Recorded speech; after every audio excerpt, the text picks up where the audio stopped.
নমস্কার বন্ধুরা, দীপাস কিচেনে আপনাদের সবাইকে স্বাগত। আমি মুসুর ডাল ভিজিয়ে রেখেছি। মুসুর ডাল দিয়ে আমি পকোড়া বানাবো। আর এখানে আলু গ্রেট করে নিয়েছি, একটা মতো আলু গ্রেট করে নিয়েছি। এই আলুটা আমার প্রয়োজন পড়বে। আর এখানেতে আমি পেঁয়াজ, কাঁচা লঙ্কা এটা কেটে রেখেছি। তো আমি কিভাবে বানাই তো চলুন দেখে নিই। তেল ঢেলে দিলাম আমি এটার মধ্যে। আমি কিন্তু এটা জল ছাড়া একদম পেস্ট করে নেবো। পুরো পুরো পেস্ট করবো না, দাঁড়া রাখবো একটু, না হালকা গোটা গোটা থাকবে। এরকম আধ ভাঙা করে আমি মিক্সিতে একটু ঘুরিয়ে নিয়েছি। এটাকে খেতে খুব সুন্দর লাগবে ডালের বড়াটা। আলুটা আমি গ্রেট করে নিয়েছি, আর আলুটা আমি ধুয়ে গ্রেট করেছি, যার জন্য আমি এটাকে চিপে এটাকে নেব। আমি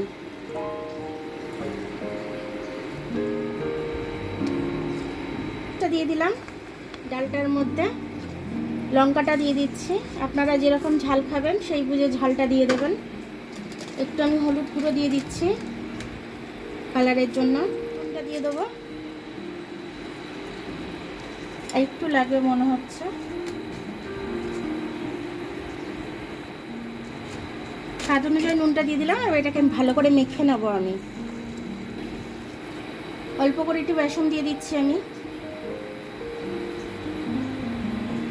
বাইন্ডিংটা ভালো আসার জন্য। এভাবে আমি পকোড়াগুলো ছেড়ে দেবো। একদম মিডিয়াম আছে আমি ছাড়ছি, না হলে কিন্তু পুড়ে যাবে, ভেতরটা কাঁচা থেকে যাবে না হলে। এভাবে আমি সবকটা ছেড়ে দেবো।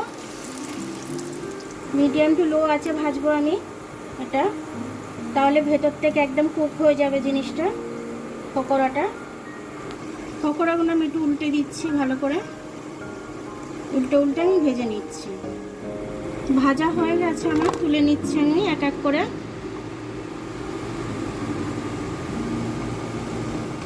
দেখুন বন্ধুরা, আমার কিন্তু পকোড়াটা খুব সুন্দরভাবে হয়ে গেছে, খুব সুন্দর খাস্তা হয়েছে একদম, আর ভেতর থেকে ততটাই নরম হয়েছে একদম, বুঝতেই পাচ্ছেন।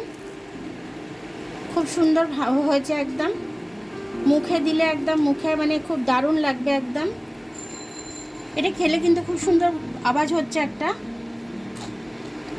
এরকম জিনিস কিন্তু বিকেলবেলা খেতে খুব দারুণ লাগে। একদম খাস্তা টাইপের হয়েছে একদম, খুব সুন্দর হয়েছে।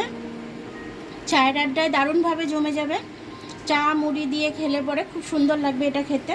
তো আপনারা অবশ্যই এরকমভাবে বানিয়ে খাবেন, খেয়ে কমেন্টস করবেন আমাকে। আমার ভিডিওটা দেখার জন্য অনেক অনেক ধন্যবাদ। আমার ভিডিওটা যদি আপনাদের ভালো লাগে লাইক, সাবস্ক্রাইব, বেল আইকনটি একটু টিপে দেবেন। আর যদি ফেসবুক থেকে দেখেন লাইক আর ফলোটা একটু করে দেবেন।